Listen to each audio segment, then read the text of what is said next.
Harvey, best-selling author of the award-winning leadership and coaching book, Invite Change Lessons from 2020, which seems like a decade ago.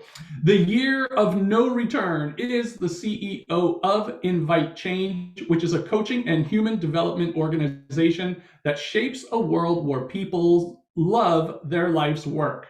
As visionary leader in the global professional coaching industry, Janet is an ICF Master Certified Coach who has engaged adults, teams, and global enterprises for 27 years to invite change that sustains well-being and excellence. Ladies and gentlemen, may I present to you Janet M. Harvey. Jimmy, I think you missed your calling as an MC. Oh my goodness. Well, thank you. And I know you and the programming committee and the board, thank you all for your service to the ICF. We wouldn't be 50,000 plus and growing exponentially without all the volunteers that make that happen. And that's part of why I so enjoy talking to the ICF chapters. It's a great way for me to give back. And you know, we're a pretty generous bunch, and the opportunity to learn from each other is one of the things in my mind that distinguishes coaching from many of the other professional modalities in human development. More often than not, we get caught in expert mindset as opposed to in wonder and learner mindset. And it's with that spirit that I'm here with you today. The fact that you chose this vision of MasterClass. I've had some of you might know I write the column called Coaching Mastery in the Choice magazine, and I've had this ongoing dialogue with Gary Schleifer, the publisher, about why did we call it that? You know, mastery. Some of you maybe have read George Leonard's work, his book on mastery. If you haven't ever picked it up, it's worthwhile even going back to. It was published a long time ago. But it helps us to understand that that's never a destination. Mastery is an experience, and it's one that can only be defined internally. The minute we think someone outside of us is evidencing us as a master is the minute we ought to be beginning back at the starting line again. In fact, in martial arts, when you have arrived at black belt, you are only then eligible to teach, and you get to teach the beginners. And in some ways, and I think this is interesting, Misha, that you and I and Jimmy were talking about hubris and humility, because I think that's at the heart of it, that mastery is never attained, but it is an aspirational capacity. We can feel internally those moments we have when you just know time has stood still and something remarkable has just occurred. And then we, in reflection, spend some time to consider, who was I being? How did I show up? What was it that had that evoke into the space between me and the client? Whether that's one-on-one work or one-to-many, it doesn't matter. It is always about the energetic field that shows up when human beings come together. Those of you that have studied neuroscience know this, that the neurons are part of what sets in motion the ability to either be in our fear, shut down and close, or to be open and seeking what we're all on the planet for. And I'm presaging a little bit, so I'll pause for a second. I do have some slides. I'm going to put them into the chat pod here in just a second for you, so you know you've got them. I'd really encourage you to not write notes unless you just can't help yourself, because we're recording and you'll be able to come back. I'm also going to put the skills for competency 5, 6, and 7 in the chat pod for you. And in just a moment, ask you to take a look and be very intentional about where you want to put your energy as we move through this 90 minutes together. I'm going to talk a little bit about how did I arrive at the philosophy that I have? What were its origins and its roots, and how does it bias and influence the way I see things, including my ever present quest to be unbiased, which is a very difficult human thing to do. By our nature, we are continuously seeking some way to understand our worlds, and that's the manufacture of bias in the first place. And then we'll look a little bit at some of the things that I think are what I call the blinders and the barriers, the things that keep us from experiencing our mastery, which arises from full expression of our potency. You all will recognize the word potential, of course. It's in the definition of coaching. I've long thought that we should add one more word. We should say realize and maximize potential, because so many people deny that they have something more than what they already are. And much of our work is helping them to remember, in some way, to come back home to self and remember that whole-heartedness is something that already exists for them. Many clients don't actually believe that until they're well into the work with us. And then I'm going to give you an opportunity to spend a little time with each other, not in a coaching interaction, but rather in an activity that will be a bit more quiet, maybe a bit more somatic and emotional rather than cognitive. And when we come out the other side, we'll see where you are and what you might want to be deepening. So one more little housekeeping piece, I think. I'm very comfortable having chat open. So feel free. If you have a comment that comes up or a question that arises, interrupt me. It doesn't bother me in the least. I'm much more interested in both creating relevance for you. This is a master class after all. I have nothing to teach you. You guys are already practicing coaches. There will be things here that you'll get excited about, or if I'm doing a really good job, I will have provoked a reaction. It's like, no, I don't agree with that. Let's find those juicy bits and use chat to go ahead and do that. And Jimmy, I don't know if you've got everybody's managing their own mute, right? So you'll be able to come off mute and just say something. Let's be in a living room together having a conversation as mastery was always pursued in the times past. All right, I think that's all I want to say for introduction. So let me go get our PowerPoint slides here. And I'm going to put this in. Let me take care of our other activity here and give you the handouts in chat. Okay. There's the first one.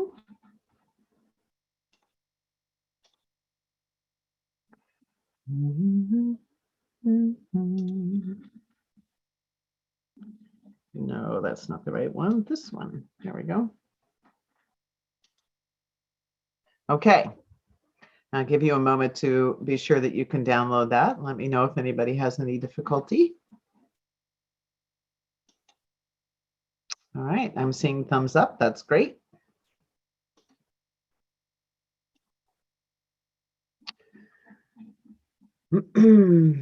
So artfully evoke awareness. Of course, we're talking about competency 7 here, and you can't do 7 without 5 and 6. So that's the reason I've given you all 3 sets of competencies. And a sovereign mindset.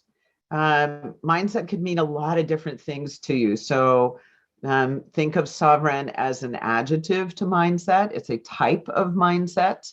There are many. We could talk about a generative mindset. We could talk about a growth mindset. We could talk about a fixed mindset. I've been very curious about all of the sudden mindset is all over blogs and articles and podcasts. You're hearing people explore this a lot. And I always wonder when something starts to bubble up and be in the common dialogue, I wonder what's provoking this. And I'd be curious for the rest of you. You might just take a moment and just use chat to say, what do you think is comprised inside of the word mindset? And then if you have an opinion about why it's emerged, by all means, feel free to share that. My working hypothesis is that we're all still recovering from the low-grade trauma. In some cases, people have had high-grade trauma. associated with the combination of crises we are facing. Of course, the pandemic is on everybody's mind, but it's not the only one. We've had many climate crises around the world, and we are also seeing a crisis of governance. We're finding an inability to bridge difference, right? We continue to get more and more positional. All of these things are working on our psyche. And we have a brain that's predisposed to protection. The minute what our nervous system expects doesn't show up. So talking about mindset may be, not one word, to a doorway to help people bring some understanding.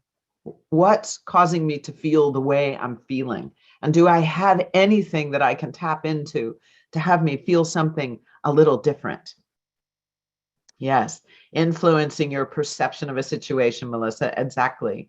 And Claudine, really insightful. It is body, heart, gut, mind, limbs, right? I don't know about you, but I, in college, in undergrad and in graduate school, I was taught that the mind evokes emotions, which evokes the body to be in action. And I just thought that was it. That was the theory. And I did a lot of work in my early coaching following that particular theory.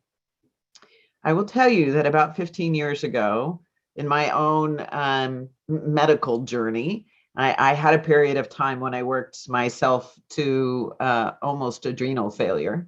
And that was my path. I had to learn about how to find harmony and inner balance. And I realized that, you know what, the body knows well in advance. It is an incredible receptor of what's going on. And that the instinctive parts of the body, particularly gut instinct, that'll be a familiar phrase, it starts everything in motion. And what I started to experiment with in my coaching work was slowing the pace way down and waiting until my body told me, something has just shifted in the energy here. Now you'll hear a little bit of competency 6 skills, noticing energy shifts. How do we notice those? Well, I started to notice it because my body was experiencing the client differently. And the key is to not assign any value to that, but just to notice that something different is going on. And that if I stayed just a little bit longer, then I would start to have an emotion that would rise. And then I would get a word or 2 words or a phrase or a visual image. And I just watched this cycle, realizing that it would help me to transcend with the client ever talking about the informational content that I don't ever need to know, and they know better than anybody's ever going to know it. So you may already be hearing a little bit of my bias here, which is that when we work from mindset and we are fully client-centered, we're going to talk about sovereign in a minute, we have the opportunity to help a client make a huge leapfrog, which is why I say artfully evoke awareness. It's never about their content or their context. That's theirs. What we can do is help them to see it with fresh eyes, to feel it with a heart that's opened more widely, a rose fully bloomed, not tight in its bud, and the gut instinct to know that, you know what, I can take care of myself. I don't have to be afraid of what's in front of me. And I've just given you another way to language what we're up to here. All right. So if you've had a quick look at the 3 competencies, and the spectrum of experience is something I'm offering to you to, maybe it's a reflection resource for you. When I think about the word intention, I don't mean it in synonymous with goal at all. I'm not interested in goals. Yes, we need to manifest a living. We have clients who want to achieve KPIs. We have communities that are seeking to have a bigger impact, and however they measure that. All of those things are very important, but those are in the purview of the client. they're not actually what our coaching is about. Our coaching is about helping them to identify from where within inside of them will they courageously step toward what will manifest the goal that they're seeking. Because if they already knew how to do that, they wouldn't be bringing it to coaching. They'd be manifesting it. Some of you might remember Tim Galway. I still think this man was brilliant beyond his years. But his simple definition of the work we do is performance equals potential minus interference. We're in the interference removal business. In Competency 3, the skill says, what is it? Partners with the client to identify what needs to be addressed or resolved for the client to move forward. Not for you to move them forward, not for you to decide what that is, not for you to even brainstorm what it is, but rather to create the environment for the client to discover, oh, this is the real thing in my way. I was with a client this morning who started with wanting to up-level the financial plan for his organization. And what we ultimately came down to was his internal value system about partnering, requiring transparency that he wasn't available to provide. The very obstacle. And it took us an hour to get there because boy, was he shielded and unavailable to answer that question. But if I'd taken the baits and pursued the conversation about the financial plan, we'd have never arrived at the thing that's in his way. It doesn't matter what kind of plan, a purple plan, an orange plan, a yellow plan. It's like any plan will do. If he's not available to actually open his value system and his perspective and his mindset and let somebody in, partnering will never happen. Financial plan isn't the issue. So moving from the left to the right-hand side, this is about a call for balance between the two. It's not an either or, but what would give you an experience in our next hour or so together of a little bit more wonder? What would activate a little more curiosity? What would have you move from performance, demonstrating to yourself that you know, like, yes, you agree with me, or no, you don't agree with me, and I know something else, into, I wonder what I could strengthen here. I wonder what I might experiment with. Moving from listening to the words to try to translate them to, how am I perceiving what Janet's saying, what we're exploring here, what my partner in the practice is looking at, and what's going on in my own way of being right now. These are often showing up as polarities, and that's all right as long as you're not thinking one has better value than another, because we need them all. But if you're like me, most of our corporate clients spend an awful lot of time in the left-hand column and then feel bereft. They don't know how to create inner harmony. They're struggling to find their way with their family and to set better boundaries. Oh my God, during 2020, how many people found themselves working 12 hours? Just because I didn't have to commute, now all of a sudden I was back to back with no breaks between meetings. So what did you do with that in your coaching? How did you help people remember that they're a choice about the boundaries that they create? So just giving you some examples here, and inviting you all to, hopefully by now you've picked a skill you want to focus on. If you wouldn't mind sharing in the chat pod, or just come off mute, give me a sense of where, when you look at 5, 6, and 7, there's a whole bunch of skills there. Where are you feeling, I'd really like to stretch into X?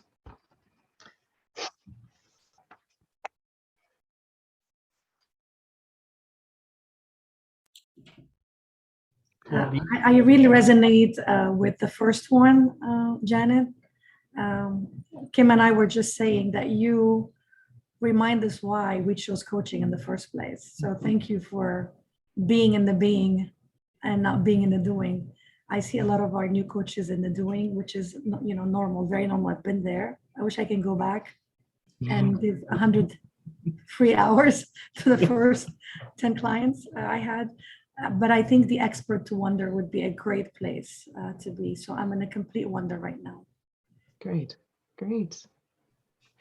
Giving yourself permission, right? Don't relinquish expert, but allow something else to penetrate. Yeah, good. Thank you. Anybody else? Yeah. Misha says perceiving. So Misha, when you think about, oh, that's great, Eric, energy shifts. Misha, when you think about perceiving and the difference from listening, how do you express that with your clients?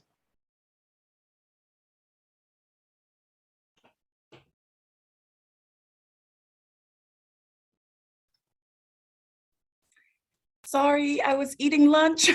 Oh, that's all right. It won't bother me. In between bites. So, like, what's coming up? What, it's from just talking and listening. What's actually coming up? What awareness is happening here? Okay. So, it wasn't that long ago, awareness was one of those words somebody used in a human potential workshop. It wasn't in everyday vocabulary. It's a little bit like mindset now, right? Awareness was one of those things that took a little while for it to come in, and now you hear it in all leadership development work. And I've had many a client say to me, so I got this 360 data, but I don't know what to do with it. Or I got this 360 data, but it doesn't make any sense to me. How could anybody see me like that? And those are both clues that somebody is hearing the word awareness, but they're actually unable to internalize it yet. It's a little bit like the early days of EQ. So a word I'd offer to you to play around with is notice. What do you notice?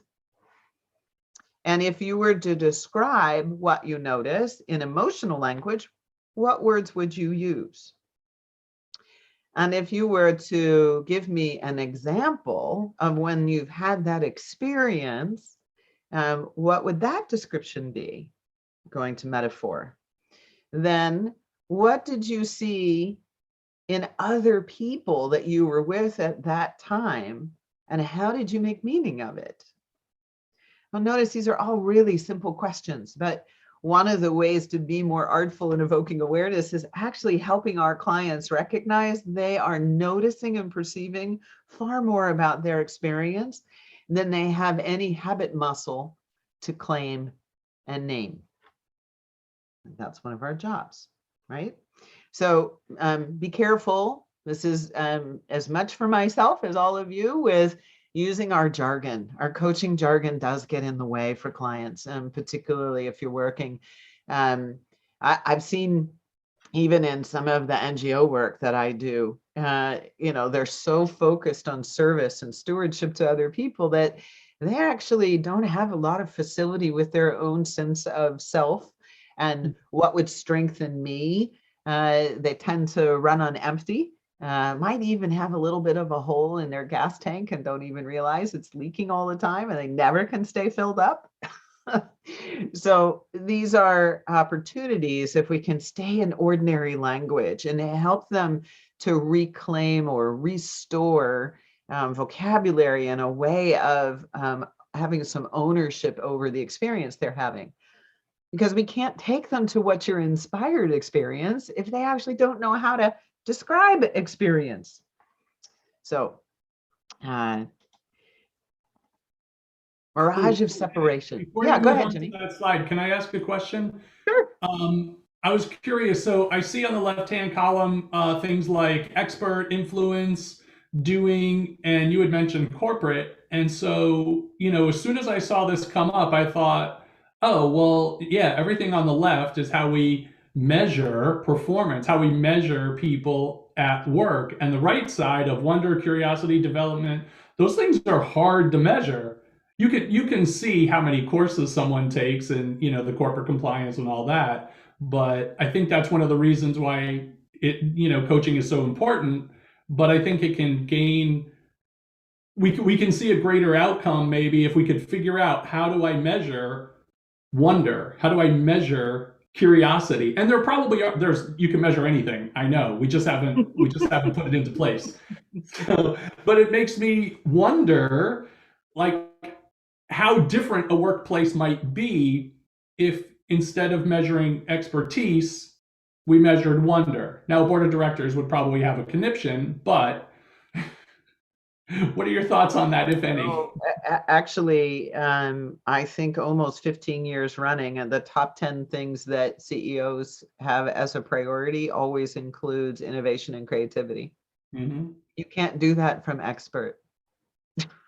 Right. So they are already connecting the dots between the growth strategy of the organization and the leader's capability, and really the workforce capability, to find a balance between expert and wonder. Remember, it's not about throwing out the left side. It's about accessing more of the right brain activities. And the debate about measurement is a really important one. I personally feel that if you want to improve performance, you need to do a bit more on the right side. Nobody gets up in the morning saying, I'm going to go to work and do a good job. They do get up in the morning and say, I need security. I'm going to go to work and I'm going to do my job so I don't get fired. Well, what does Gallup say? Gallup says 36% of the workforce is actively engaged, and they're proud of that number. That means 64% isn't. Why is that, right? That's the right side. We are not actually, as leaders in organizations, tapping into and therefore creating the environment that encourages sustainably that this is a place where you can bring your crazy ideas. What have we done? We've spent 10 years talking about psychological safety. So, Jimmy, measurement is so much further down the road. We have some block and tackling to do around restoring humanity in the workplace. And one of the things I think we do as coaches is create a safe zone for people to have an opportunity for that. I don't know that, we were working with a CEO just yesterday and examining the hidden cost of incivility and low engagement and destructive leadership. And I say hidden because it's not on the balance sheet. But when you look at the research data, it's very clear that it impacts productivity. And that's a number that is on the balance sheet. So the minute you start to open that conversation, and his mind just went, you know what, I just am thinking about our growth plan and we don't do something about this, that's a multi-million-dollar hit to our organization. And I said, that's right. That's exactly right. And it comes in the form of interference. You will not reach the goals you want because the workforce isn't available to bring all of who they are. This is hard dollars and cents work on the right side. Unfortunately, all too often, coaching gets pitched as soft skills. It's not. It's actually bringing in the wholeness. So some of it is up to us and how we frame it. Very true. And Janet, to your point, when the CEO of Microsoft, of all people, was asked, what is the just one characteristic in leaders that you look for innovation, not for, kindness, for innovation, his answer was empathy. Yep. And then asked again the same question, how about for transformation in technology that you have witnessed at Microsoft? He said empathy. That's right. That's exactly right, Lubna. Satya is a really brilliant man and has done a ton to turn around a very competitive culture at Microsoft into one that does teaming. Model coach and care came forward in that organization about, 4 years ago now. And it has made a tremendous impact, not without cost, right? They've had some pretty good turnover, but frankly, the kind of turnover that helps an organization recognize what's a misfit, that perpetuates an environment that doesn't have empathy or even compassion, right? To be with the passion of another. And, in many ways, and this is getting way off topic, but you brought it up, so I'm going to say it. What we're talking about here is the acceptance of difference in all its shapes and forms. We're having, this is Pride Month in June. And there was a wonderful piece I was looking at yesterday about not, corporations put the rainbow up for 30 days and then forget. Like, wait a minute, what are we talking about here?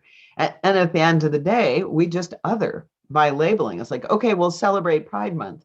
Well, hang on a second. That's not why we have Pride Month.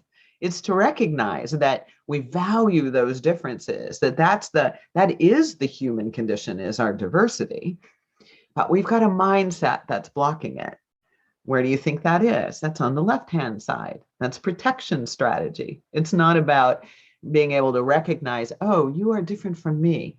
Let me see what you experience in the world. What do you notice happening that I don't see because I don't have that mindset? And now we have something emergent, which that's my circle back. That's what we're up to. We're in the emergence business, which maybe for all of the young coaches who are, working really hard to acquire this confidence, is to recognize there is nothing you can do to make your client do anything, because we don't work that way. Human beings, that is. Human beings don't work that way. What we can do is ask a question that helps them recognize, oh, I do know that. Ah, I do have an opinion. Oh, I do have an idea. And from that, be encouraged to move forward. It's our relationship, which is the human neurobiology. That is what evokes awareness, is in that connection between us. All right, Lubna, you got me going. That was great. Thank you. Let's see, Lillian. Yes, that's right. Diversity of choices to accommodate. Accommodate, that's a very interesting verb, isn't it? Is it accommodate, or is it invite, engage, collaborate with, complement, allow? Yeah, exactly. What does it take for a leader to allow someone in their team to have creative abrasion? It takes a leader who's not attached to their expertise. It takes a leader who can say, oh, wow, that got me a little reactive. Let me ask you another question. What's the example of where you saw that? What did the customer actually say? What was the meaning you made of those words? They've just lit that person up, right? That's respect. And so a lot of what we're looking at here on the right-hand side about what's the experience quality is the key for leaders to create a more inclusive and equitable workplace. Yes, there are systemic issues, there are policy issues, there are philosophy issues, there are lots of pieces and parts of this, so I'm not trying to oversimplify. But those of you that work in the space of DEIJB+++, whatever your acronyms are, know that the first place we have to work is mindset. What is my responsibility to be in humanity with others? All right, we're going to keep going. This is associated, of course, the mirage of separation. What we yearn for is. So just take a moment and write down a single word before I advance the slide. What we yearn for is what?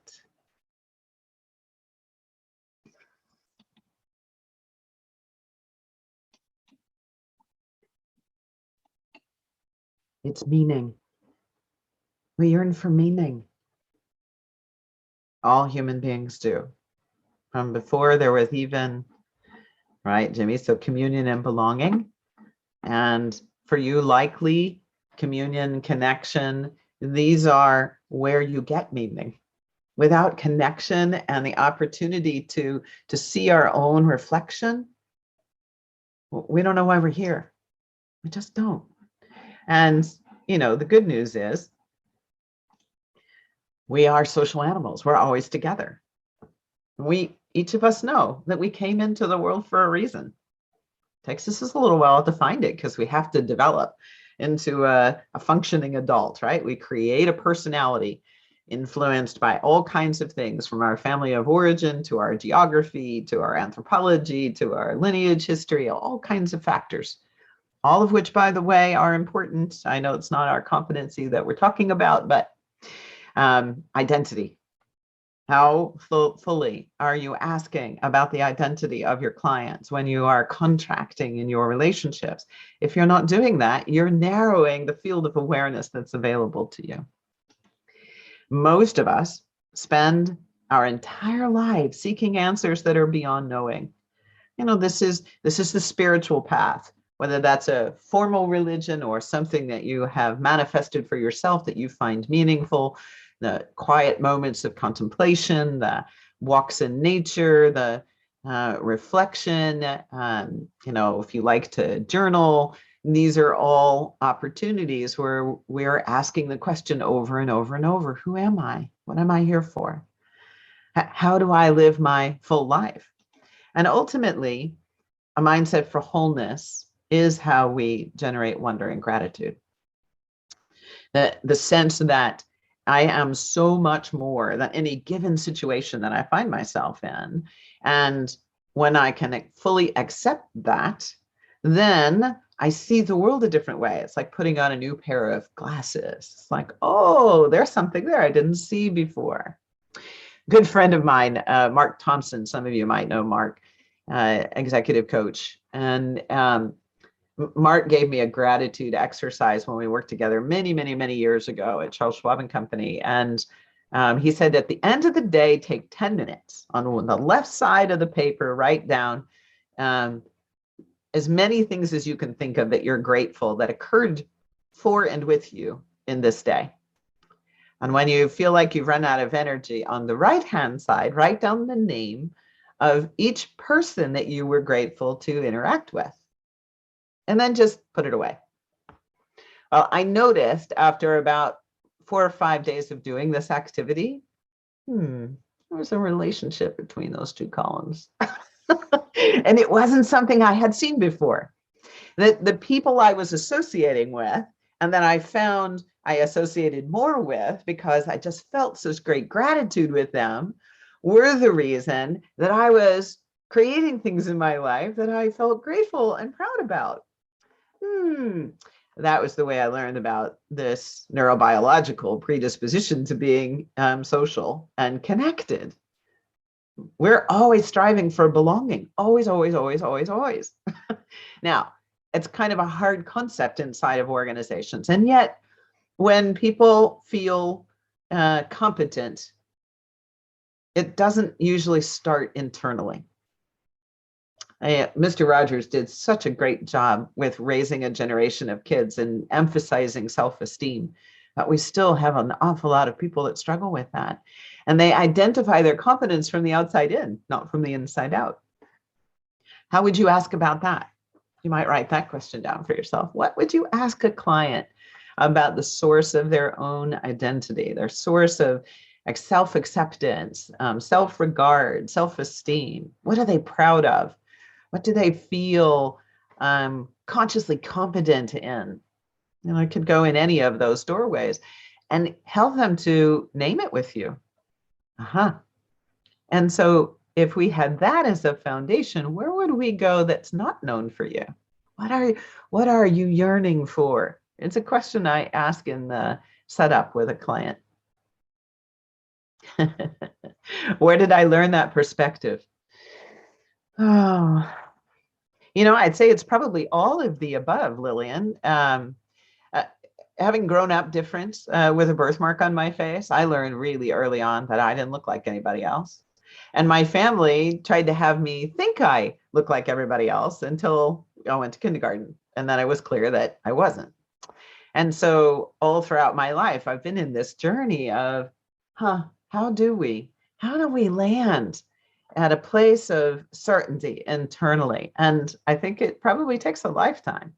There are moments when I feel highly confident and other moments when I feel completely incompetent. And I realize now, that doesn't define who I am.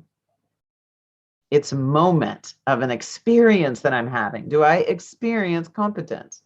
So for a leader inside of an organization, one of the ways they experience competence is if they have autonomy. I know my boss respects my competence because I have permission to take action, to make decisions, to accept responsibility for an authority that's been invested in my role. And if they don't, then I'm cycling back to, I must not be competent. But it could be so much more than that.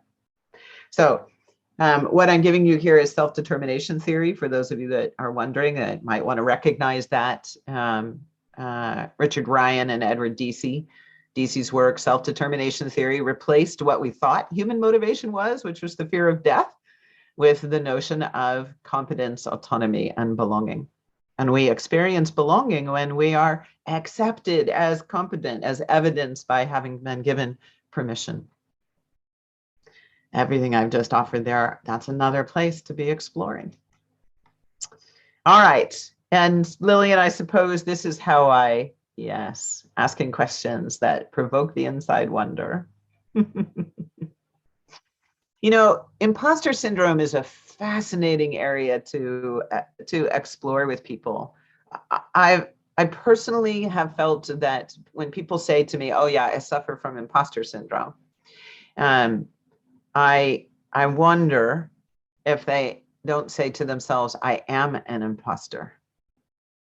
They say I suffer from imposter syndrome, but I wonder if they're creating an identity and what it provides them in the form of protection, keeping me safe.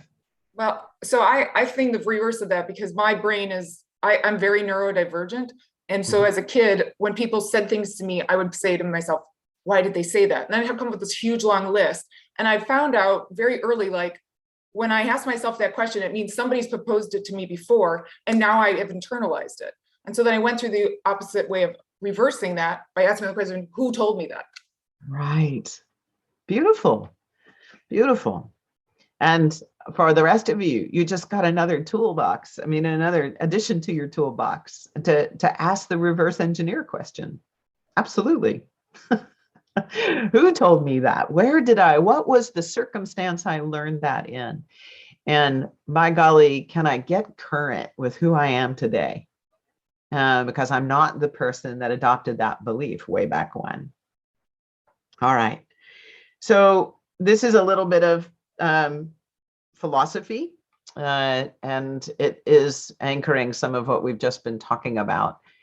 When I use the term generative, I'm talking about the 4 capacities. There's no mystery or magic here. This is in the definition of it of the word generate and generative in the dictionary. Originate, create, learn, and produce. I was looking for something about 20 years ago. I was working on a very large multinational company, and we were designing a new LD program. And I said, you know, the assessment instruments are all measuring personality. What do we do after personality? Because you're not imprisoned by it. We keep focusing on the deficits as opposed to focusing on the assets. There's got to be a different way to go at this. And this was kind of some early thinking I had about how do we take a systemic approach to human development. Now, in the West, organizations are highly focused on produce results, or else you don't get to stay, right? Only, as Luda was just talking about, original thinking, using your imagination, relaxing our attachment to being an expert so we can be in wonder. These are all a capacity to originate is essential. And I am only going to do that if I'm open to being a learner. I have to be able to experiment with something, to take a risk, experiment, and then see how did it go, which of course is the create function. How do I take an idea, make it tangible, and then implement it and see what happens? You know, this is a cycle. All 4 of these are a cycle that are happening in organizations all the time. They're happening for us individually. They're happening inside of a team. Where do we get in trouble? We don't do it from authenticity. We do it based on an external expectation, a standard of some kind. So I ask a lot of questions about originate, create, learn, and produce. And I use that really simple language. And I have the client help me see them. Let me see what a day in the life looks like. Let me understand how you make sense of what your team is doing. What are you paying attention to in their behaviors and in their actions? How does that line up with what you've set as the expectations? What's your reaction when your expectations aren't met? These are all ways of helping the client begin to see their environment more clearly about what is happening, not what they want to happen, not what they expected to happen, but what is happening. And how are you, leader, part cause or agent of what is happening? If you want a little bit more on this, in the slide deck, there is that's a hyperlink. Actually, that probably won't work. Well, it might work in the PDF. You can let me know, to a little 4-minute video that talks a little bit more about how do you operationalize generativity and wholeness in the workplace. That's not our talk for today, but there's some more resource for you there. So sovereignty means self-rule. I use the monarch butterfly because, of course, monarch means ruler. And happy birthday to Queen Elizabeth, right? She is 96. That's just amazing. 70 years of rule. I'm not talking about that, though. Not that kind of sovereignty, but more the philosophical. Oh, gosh. What's his first name? Ruiz. Help me. Don Miguel? Yes, thank you, Don Miguel Ruiz. He always talks about who's your inner Congress.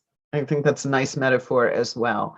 Internally, we have lots of selves that give us information. Sometimes they fight with each other. Sometimes they collude with each other. Sometimes they partner nicely with each other. And then there's a centered consciousness, and that's our lifelong journey of getting to know ourselves. And so sovereignty really is, am I accepting responsibility for listening deeply and within enough to know what matters to me, or what's meaningful to me, and then accept responsibility to choose how I relate to life as a result of that.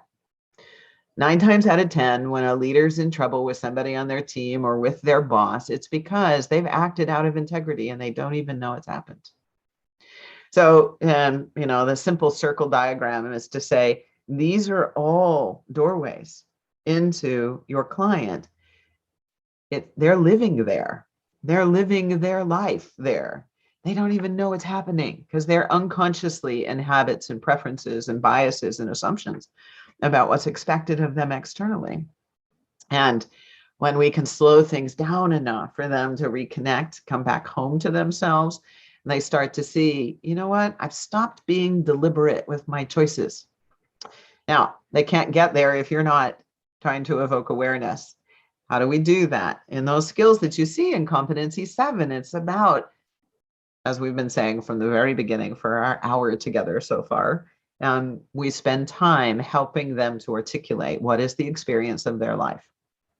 Doesn't matter, any context, any relationship. Okay.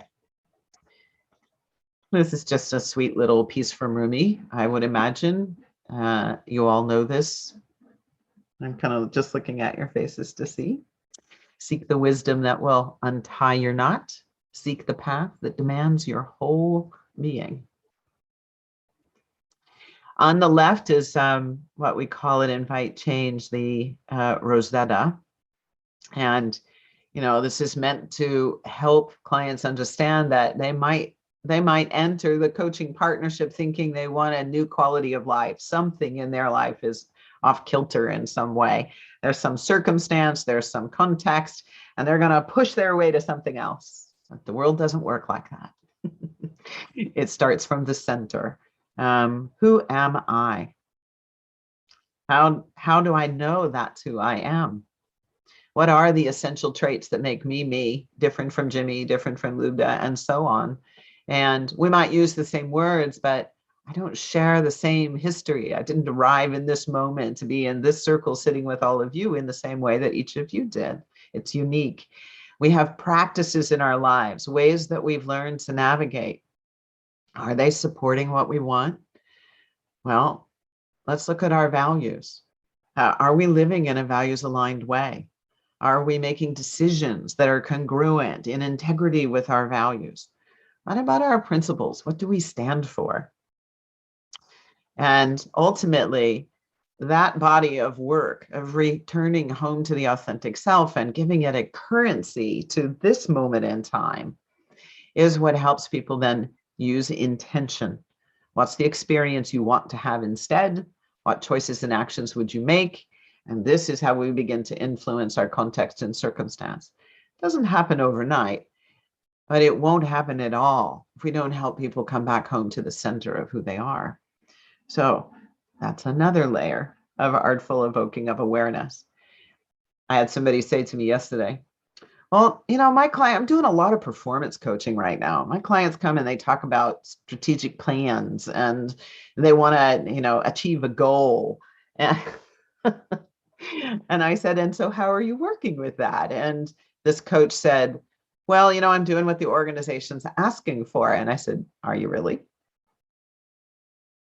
I said, what's the organization asking for? Well, they want their leaders to be stronger in some of these areas of business acumen. And I said, what question did you ask the sponsor when you were contracting for this work? And he told me a bunch of them. And the one that was missing is, what do you think is in the way of people doing what they know how to do naturally? Right? And the coach all of a sudden said, I bought it. Hook and line and sinker. I went right to the surface level of what the organization asked for, and I've dutifully been doing it. Instead of asking the next question, staying in relationship with the sponsor to say, there's something in the way of people doing what they know to do naturally. You brought them into this organization because you saw their potential. You knew what their experience was, and they had that spark, that character that you were exactly looking for. So what's going on in the system that they're not doing it? So these are some just additional ways for you all to experiment with this. And I realize I've been talking way too long. We should be already practicing, but we're not. So let me pause and see. And please feel free, come on. I'm going to take the slide down for a minute because this is going to take your head to a place that will spin. I don't want to do that. What have you heard that's been useful? And what are you hungry to hear more about? It has to do with evoking awareness. Let me hear from I have a question. Great. What tools or experiences could you offer for helping a client gain their courage to bring that authentic self out? Like, oh no, that won't work here kind of mentality, which is, they don't experimenting with the company's money won't work kind of mindset or position. They're scared. They want to. They know where they want to go. They don't think it'll be tolerated. Right.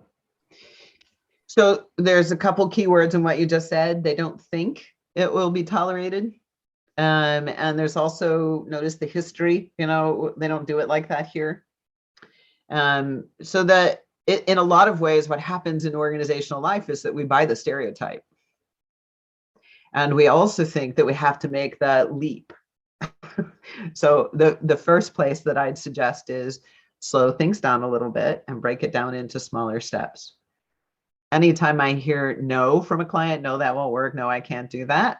I tend to be a little cheeky. You've probably figured that out. And I'll say something like, who says? Who are you making the boss of you? When did you decide to set your toolbox down? What's one example in the last 30 days when you did something that wasn't in the policy manual and it worked? Who knows you did it? What story are you telling the organization about your capability beyond what you were hired for? So in other words, Kim, that the key here is first you got to restore their own confidence in themselves, and then start to look for the places of opportunity, small steps, having a win, and then really important here, help them to see the organization, because we're telling stories about what people will or won't accept from us without ever checking them out. So oftentimes we'll do stakeholder mapping, and I'll ask them to build a traits profile for the key stakeholders. Why are those 6 of the 15 you put on this map the most important ones for you? Yes, I understand it's a why question, and I'm specifically challenging them to try to get what's their baseline that they are giving their power over to. What's the truth of that? What question would you ask that person to find out if that's really how they see what's going on here? And if you were in a different kind of relationship with this person, what do you imagine together you'd produce? So what am I doing now? We're moving to envisioning. Okay. Right? So slowing it down, taking the personal inventory, taking some time to see some evidence where they have operated in a new way and it's been useful, examining their relationships and what their basis is, and then get curious. Help them to get curious in those relationships to see what's possible. I remember the first big coaching assignment I had 30 leaders I was coaching inside of a bank on the East Coast. And I had 9 out of 12 that were in active engagement leave the organization over a 7-month period. And I was freaked out. I was like, oh my God, what am I going to do? So I made an appointment with the CEO and I looked at him and I said, I feel like I should give you your money back. Very wise man, this guy was. And he said, no, you did me a favor. If they weren't happy here, it's better that they go and find a better fit for themselves. It's better for the teams. And it's better for this organization to have somebody in the role who's happy and wants to be here. Perfectly fine. And I realized his wisdom was really all about, that's what all of us are looking for. Do I belong here? And there's a season for all of us. So oftentimes when leaders start to recognize, you know what, I'm done in this role. I've outgrown it. And it no longer suits my passion. And I'm putting up the interference that's sabotaging my success, not the organization. I'd say 1 in 4, 1 in 5 times that happens. And on the others, it's a renegotiation. When's the last time you sat down with your boss and had a conversation about your contribution and what you see as possibilities? Oh, well, he's not available for that. What is he prioritizing? I'm going to go right back into the awareness process again. Are you seeing the environment clearly? Thank you.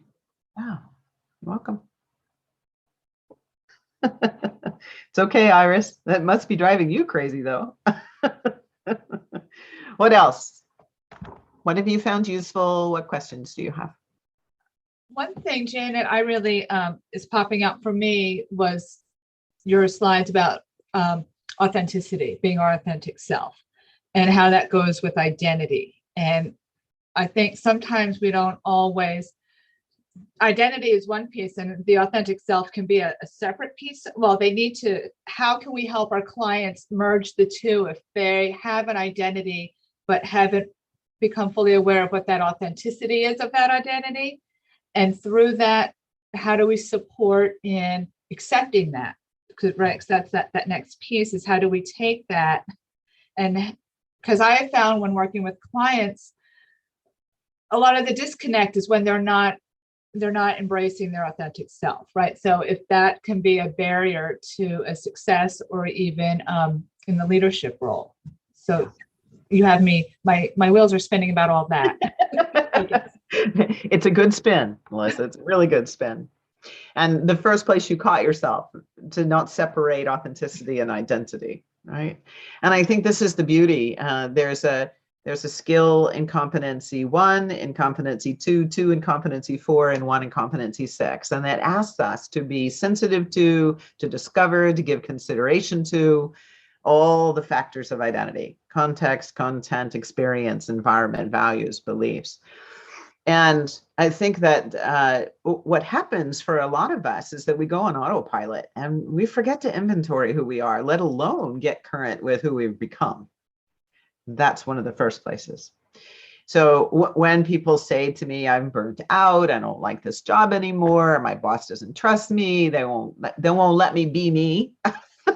The first place I'm going to go is, are you letting you be you? Where in your life do you experience yourself being your authentic self? What's the vocabulary you would use to describe that? Metaphor, hugely helpful. Have them write a nature story, or write their personal myth. Or when's the last time in your life, or when was a time before you were a teenager that you would call it bliss? I'm just making up some things for you, but the key here is to get them into a dialogue with themselves about their experience. And then listen very carefully for the vocabulary that they use. Do you hear any of those words when they talk about their leadership role? That's interesting. So what are you sacrificing in yourself to be in your leadership role? That doesn't have you tap into the restorative artesian well of your authentic self. And what do you believe is keeping you from that? Notice the words I'm using here. So these are all of those things that are in the competencies are there because they're doorways. Every single one of them is a doorway to be evoking awareness about. We can't make them be authentic. All we can do is shine the mirror up and say, is that authenticity? Is that authenticity? Is that authenticity? And where they come alive in talking about it, it's like, okay, how do you hold on to that? What would be the courageous thing to experiment with here? I had a leader with his team. His team was desperate for this leader to show up in a team meeting and tell them what the heck was going on. They just didn't get it to see enough of him. And the team leader says to me, I don't want to micromanage them. I'm trying to stay out of their way. So leader's disappointed because team's not high performing. High performing team is depressed because they're not getting enough time with the boss. Right? So in the moment when he came and he said vulnerably, the reason I haven't been here is because you guys all know this stuff better than I do. I don't have anything to contribute, and I feel bad about that. I wish I did. I don't want to get in your way, and you're doing a great job. Keep going. And they said, oh no. You know so much more about what's going on in the organization, and we're not getting any of that context. We need to understand what the influences are that had brought this project team together in the first place. And they were so relieved that he finally got vulnerable enough to tell them what the heck was going on. He learned a really valuable lesson that day, and all of his other teams were the beneficiaries because that team had courageous enough to say something. Yeah. Can I give you an opposite perspective to that? Sure. Because I find as a neurodivergent and as a coach for those, we have so much authenticity. We're like trying to keep it down all the time. And so we have the opposite problem. We're trying to figure out when to be authentic because we're always authentic. And it's like either nothing or authentic, right? And so what I work with them is to know what their feelings are telling them. Like, is it a safe time to be authentic? Then open up your mouth. If it's not, then pull it down and then ask somebody later, like, should I share this? And then maybe do an after one, because we think immediately and like it wants to come right out of our mouth, and it really takes all of our power to keep it in. So we have the absolute opposite issue here. And if you could just get together and learn that from each other, we'd be perfect. Well, that's brilliant, Lily. And I think that's a practice to be encouraging. And I love how you've described that. So when we think about consciousness, which some of you have probably heard me say this before, I think all coaching is about awakening consciousness. So whether I'm neurodivergent or not, I have an experience in the moment of what's going on. And am I the only one who's having that experience? Or are others having that experience? What would be the evidence that would tell me what the quality of that experience is? And as I listen to others, so one of the strategies that I would encourage with your clients is, what's the question they would ask? Rather than blurt what they are wanting to say, to get into the practice of converting the statement into a question so they can find out for themselves, are others in the room seeing what they're seeing? And they get that information and then can say, yes, and what about this idea?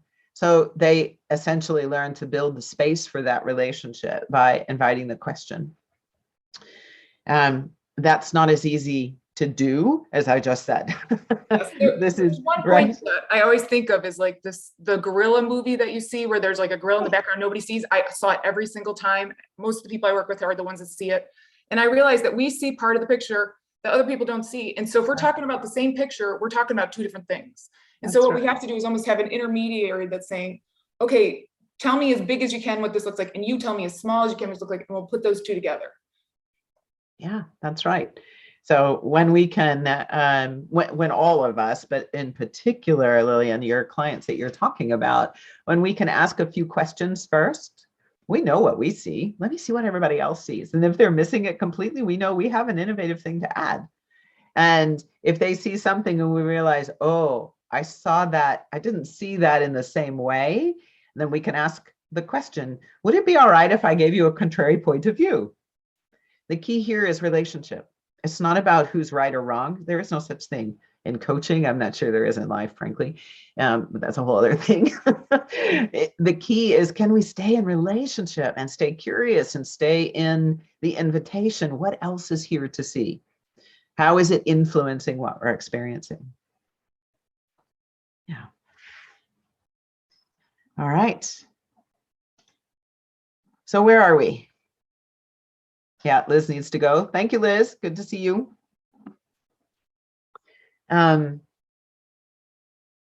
We could go lots of different places. Anybody have something you came here for that you didn't get? No? All right. I think what I want to do. Yeah, we're not going to do that. Let's talk a little bit about plateaus. When I use the word plateau, what shows up for you? Kind of like when we talked about mindset. Being stuck. Being stuck. Okay, what else? What's showing up for me is a client that I have that I'm feeling the plateau right now. Does that mean you're bored? I'm not adding value because I can't just, get them to be vulnerable. Like he's a yeah, got it. CEO with a huge ego, and we've done a lot of things, but I feel like I struggle as a coach when I go into the relationship. So I need to really think about what am I yearning for, and what are the moments of experience that could help me define who I am as a coach with him. So limitation, barriers, stuckness. Eric, am I adding value? Is that, sorry, the chat went away before I could read the whole thing. There we go. Yeah, that's what it was. Yeah, am I adding value? The ever-present question. And you can't answer that. Only your client can answer that. I know, it's so frustrating. So true. So I started thinking about plateaus, and sorry, Luba, I was probably projecting on you because what happens for me often, particularly with executive clients, is that I just get bored of the revolving door with them.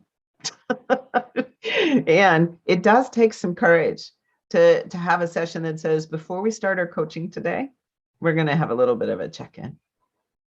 Because I've been experiencing you. Now I'm doing this as a little bit more like coaching supervision with an executive than it is coaching, but it's a pause to say, I'm noticing that the last 3 times we've met, you've stayed right on the surface. And I get you've got a lot on your plate. There's a heavy weight, your shoulders are burdening. However, you're in this coaching relationship with me for you to set that aside when we're together so that you can start to discover what's going to motivate what's next.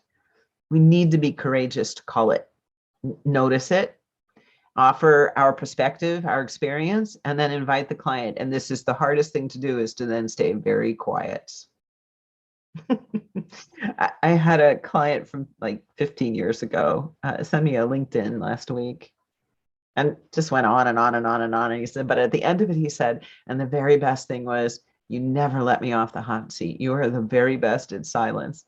I wasn't always, by the way, but it's key. It's very key. Have you all come across Nancy Klein's work by any chance? Yeah, time to think, and more time to think. That's the listening and the power of silence. Go ahead, Marcia.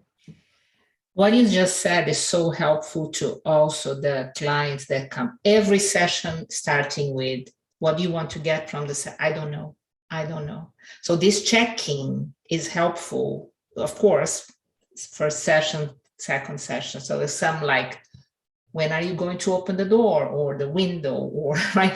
Because it's very similar. The executive that is in the shallow side is very similar to the client for me that I don't know, because they really know. But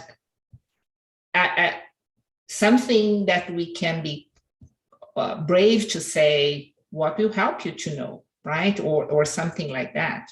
Yes. Or what do you imagine? Okay, you don't know. What do you imagine? What would be fun here? What would be stimulating for you? Which, starts that activation process. I love, I don't know. I love it when a client says that to me. And I say, you've arrived.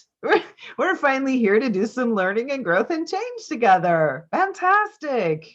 What's our context? So that what can happen? Yeah, those are yours. What are we going to do here so that when you leave here, you can make some progress on that? All right. I don't start with, what are we talking about today? I usually will say something like, what's sitting in your heart today? What's the most present emotion that you've had in this last week that's influencing what we're going to explore today? All right, I want to put them into the experience space right from the get-go. I want to know, what is it that needs to be addressed or resolved for you to make progress? Because I don't spend 6 days and 23 hours with you. You do. I get you for an hour, maybe only every other week. Sometimes maybe I only get a half hour, right? So I'm going to do everything I can to resource them. And the resourcing is inside of them, which is, Eric, where the value comes from. I think value is such an important subject. And to me, maybe that's a masterclass for the future, to talk about what is the value of coaching. It has nothing to do with our professional background, other than the fact it gives us courage and confidence to sit across from somebody else, knowing we're never going to know their business as well as they do. We're never going to. But we know something they don't, which is that having a place where one is fully accepted in their wholeness, far beyond any situation they find themselves in, that we will listen with respect, and we will invite them to explore and to claim what moves them forward. Yeah. What is the ROI for the organization? A fully functioning, healthy, balanced leader who cares about their people, and through that is able to produce high-performing teams consistently.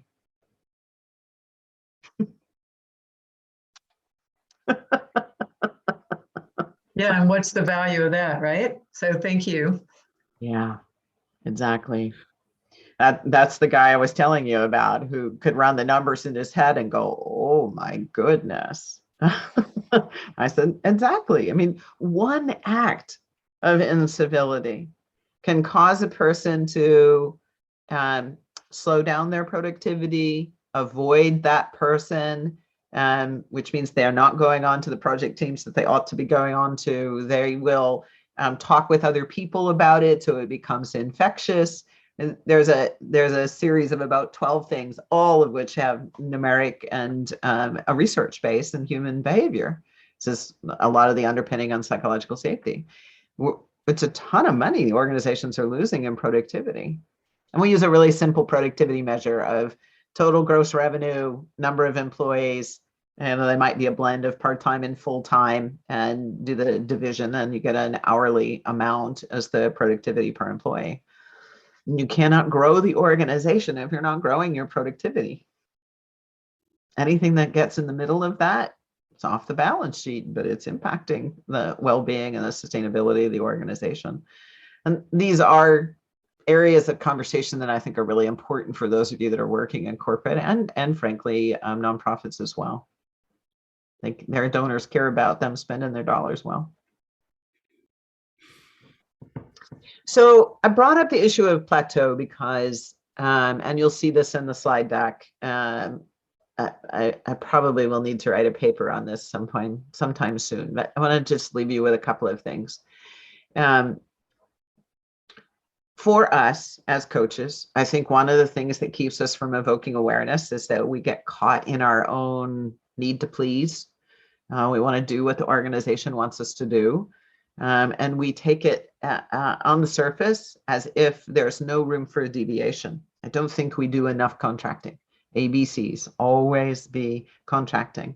Whatever the first thing is that a sponsor has said to me, I'm asking another dozen questions. Because I want to know, how do they see the current reality? I want to know, how do they envision the future reality that they're wanting instead?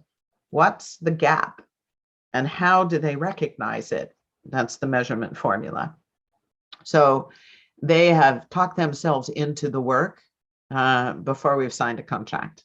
So I'm fairly robust about those things. I don't want to work in an organization that just wants people to be mediocre. I want to work in organizations where they are available for a little bit of risk and recognize that if they want to up-level the institutional capacity, that means that they too are part of this. So I always say to the sponsor, the people you're having me coach are going to come to you, and they're going to walk through their development plan, and they're going to ask you for support, which will look like feedback, both direct and what you're collecting from other people, that evidences that the behavior change you're inspired to invest in them for is actually occurring. That's your job in order to make this sustainable. And if you back out of that, then you're going to spend a bunch of money, and your leader's going to have a good experience, but not with you and not on behalf of the organization. And I am that direct. How can we not? Organizations are hungry for this work. Misha and I were just talking about this before we started tonight. There's a lot of demand for coaching right now. Unfortunately, it might be a little bit coaching du jour. So it ups the ante even more, Eric, on telling people what the value is and helping them to recognize the process. It's amazing to me. People in our field, lots of people in our field, nobody on this call, I'm sure, assumes that clients know what coaching is. They don't. They don't want to tell you they don't, because everybody's talking about, well, I have a coach. Well, what does that mean? What happens in a coaching session? What if you ask me questions I can't answer? Yippee. Why would you come and talk to me about something you already know, client? Oh, well, I thought you were going to tell me. And how did that work for you? I think maybe when you were 3 and mom said, don't put your hand in the flame because you'll get burnt. We don't follow anybody else's advice. Okay. You know, it takes a few layers to get underneath to find out, who are you, person, and what do you want? Melissa, back to your point about identity and authenticity.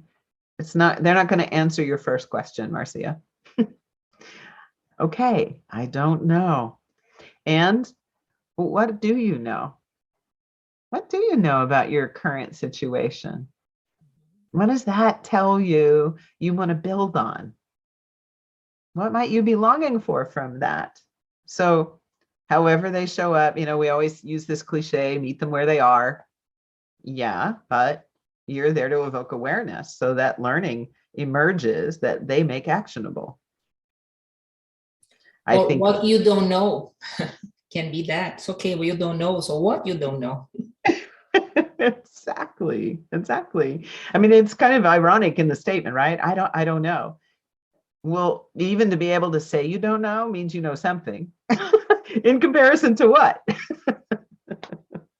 Yeah. All right. So plateaus come mentally. We have right, wrong that we're dealing with, and we're attached to a certain way that things go. We have our judgments about comparison and competition. We have the need to be right, the expert status. Emotionally, fear, false evidence appearing real. It could be fear of missing out, fear of other people's opinions, fear of not being important. You know, these are emotional barriers that we put up and that our clients put up. So Lubna, to your point about, I have the CEO I need to have this conversation with. Well, you got a little bit of one of those false evidence appearing real things going on, because ultimately he's paying you to have his own breakthrough and you're not challenging him.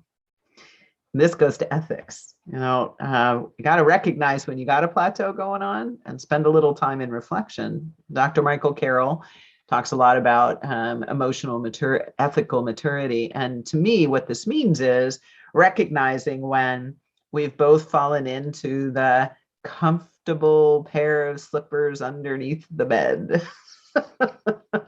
And it's time for me to disrupt, because the client's only going to give me what I'm signaling I'm available for. If I'm not available for them to be a little on the edge, a little upset, a little out of sorts, they're not going to bring it. And the vulnerability will get less and less and less and less and less, to the point where the coaching becomes boring. And we really do wonder, Eric, whether we're adding value or not. Yeah. So I suppose the moral to the story is look inside first. There's something in us that's creating that. Good to be with you, Eric. See you. Bye, guys. Thanks. I gotta go. Thank you, Janet. This was awesome. See you, Eric. Okay, guys. I'm going to leave you with Wonderful. one final thing here for you.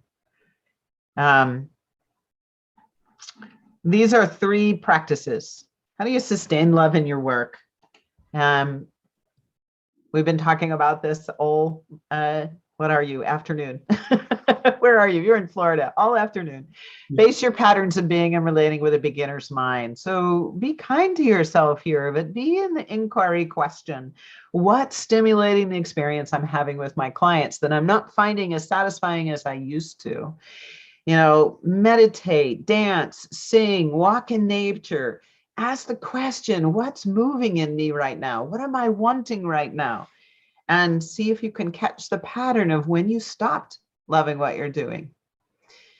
Experiment and engage from your insight as opposed to your intellect. Don't analyze yourself, but rather to say, when I'm experiencing A, then things move in flow. When I'm experiencing B, I notice that I have obstacles. What's the difference between A and B?